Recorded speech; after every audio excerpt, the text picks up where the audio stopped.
Um, this happened back a couple of years ago. I think it was in 1990. It was in August. My wife and I had the pleasure of spending 6 days in the Boundary Waters, and we were covering a 30-rod portage. My wife was not comfortable with that, but we were going to try it. We went upstream, which was not the best idea, I came to realize, because we were having to push the canoe up rivers and the river and the waterfalls and around some rapids, and at times we had to remove things from the canoe, supplies and different things, so we could maneuver better, and we had to make our way through this dense brush.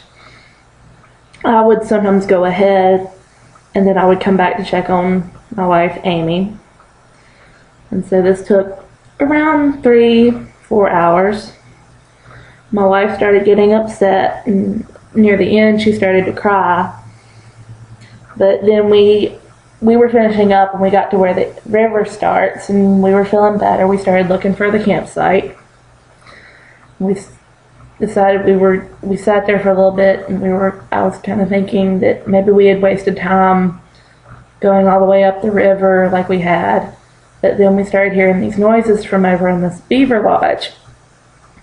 And we looked, and eventually we saw some otters playing in there.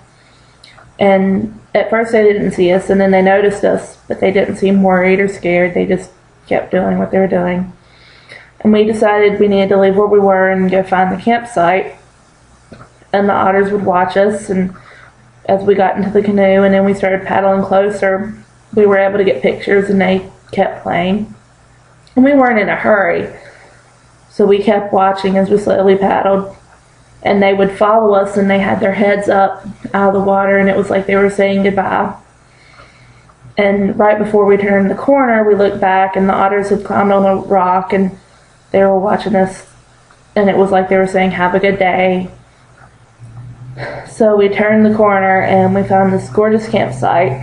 My wife went to go take a nap after we were set up, and I brought along a packet of brownies to make as a surprise. So I cooked them, or baked them, and there were these just tons of mosquitoes as I was trying to cook.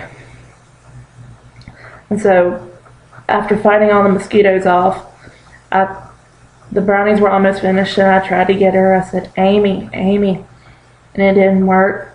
So I started to sing "Happy Birthday" and looked into the tent, and she was just snoring.